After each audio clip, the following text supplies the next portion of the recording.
Halo, kembali lagi bersama Klinik Bimbel. Kali ini kita akan membahas latihan soal tentang gelombang.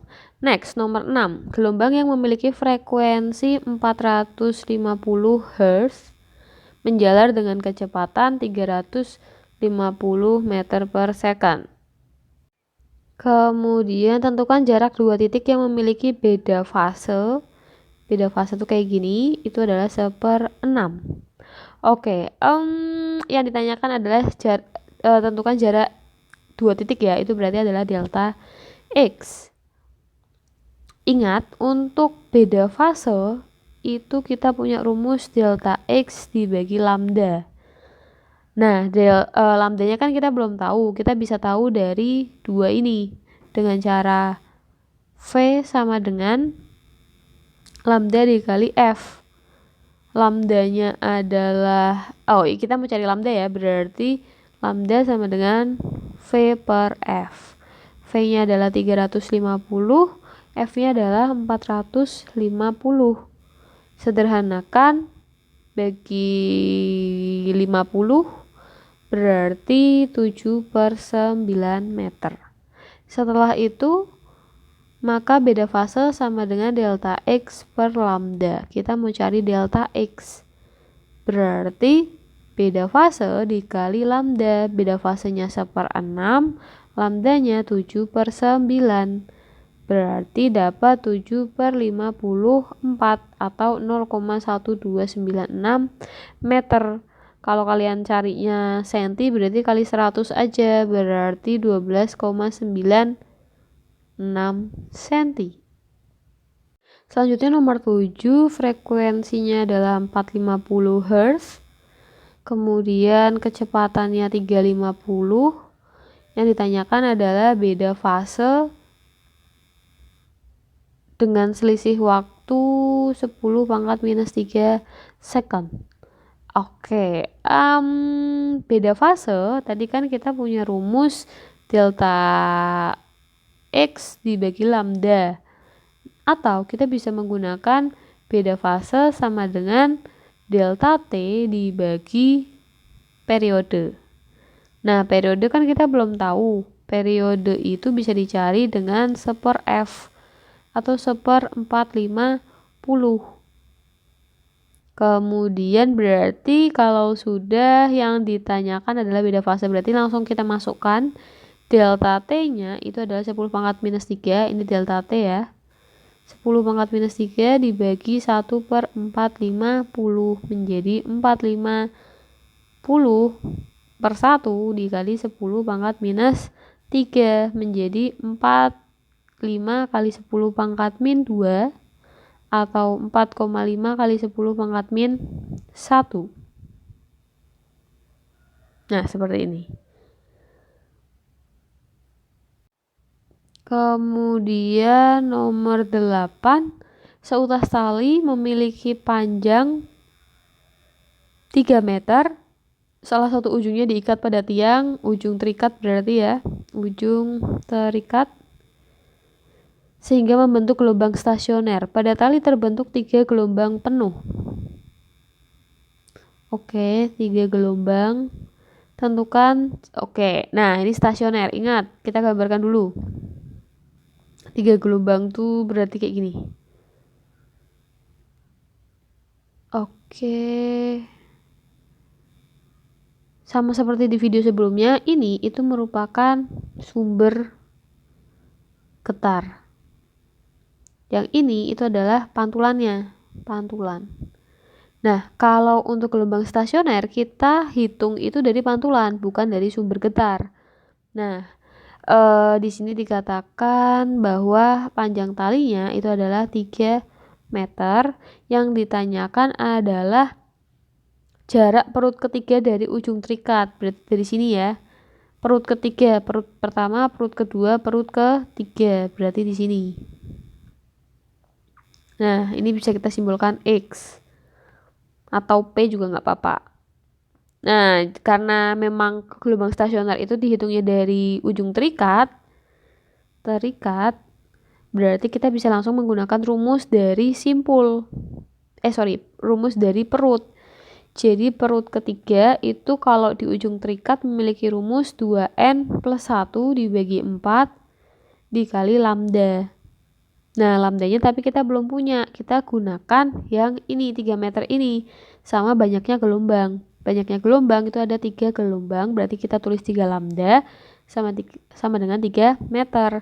Maka lambdanya adalah 1 meter. Sehingga 2 dikali 3 plus 1 bagi 4 kali 1. Berarti 7/4 kali 1. Sama dengan 1,25 meter. Oke, di sini ada gelombang transversal yang ditanyakan adalah V maksimum. Kita tulis dulu untuk persamaannya. Persamaan gelombang itu adalah Y sama dengan A sin omega T min Kx ya. Nah, lalu untuk mencari Vmax itu punya rumus omega dikali amplitudo. Omeganya kan kita belum tahu. Omega itu yang berkaitan atau bergandengan dengan T, berarti yang ini. Maka omega punya rumus 2πf. Nggak usah ya, langsung aja ya. Karena kita tidak mencari frekuensi, tapi kita cari omeganya berarti 1/60. Kemudian amplitudonya itu yang depan, 0,3. Atau 3/10. Bisa kita coret, berarti 20 ya, menjadi 1/200 atau 0,005 meter per sekon. Selanjutnya nomor 10, nada C tengah pada piano memiliki frekuensi 262 Hz. Nada A memiliki frekuensi 440 Hz. Jika senar A dan C memiliki kepadatan linier yang sama, mu A itu akan sama dengan mu C. Tentukan rasio tegangan. Rasio itu berarti perbandingan ya. Perbandingan dari tegangannya. Nah, maka kita bisa menggunakan, kita kan tahu nih, rumus dari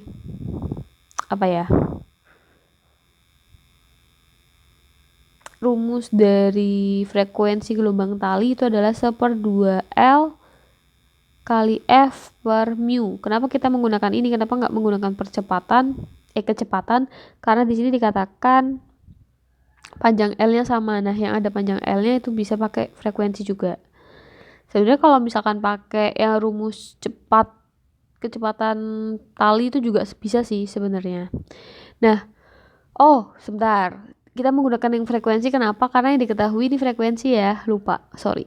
Jadi kita menggunakan rumus ini, maka ya udah kita bisa bandingkan FA bandingkan dengan FC. Nah, karena nanti kita masukkan aja deh 1/2L akar FA per mu A bagi 1/2L akar FC per mu C. Ini karena sama bisa kita coret. Mu-nya juga bisa kita coret. Sehingga nanti akan didapatkan FA bagi FC sama dengan FA tegangan A sama FC. Kemudian setelah itu berarti FA kita kuadratkan aja, kuadratkan kedua ruas menjadi FA, kita masukkan 440 tapi sudah kuadrat ya, sama 262 kuadrat sama dengan FA banding FC. Nah, karena ini soal isian, maka kalian bisa hasil akhirnya kayak gini. Tapi kalau misalkan di opsi pilihan ganda, mungkin kalian bisa perkecil ini. Jadi cara memperkecilnya ya dibagi aja gitu. Selanjutnya nomor 11, seutas tali memiliki panjang 2 meter bergetar dengan kecepatan 50 meter per second. Tali ditegangkan dengan gaya 2,5 Newton. Hitunglah massa tali per satuan panjang atau mu-nya. Oke, kita menggunakan rumus cepat rambat sama dengan tadi kan rumusnya ada yang FA per mu gitu ya. Nah, kita gunakan yang menggunakan pakai itu juga bisa sih. Oke, ya udah langsung saja. F-nya adalah 2,5 Newton.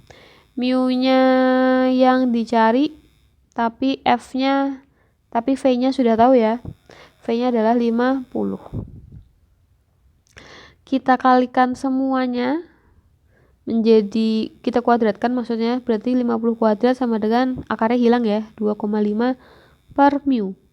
Maka mu sama dengan 2,5 kali 50 kuadrat atau 2,5 kali 25 per 2500. Maka didapatkan 0,001 kg per meter.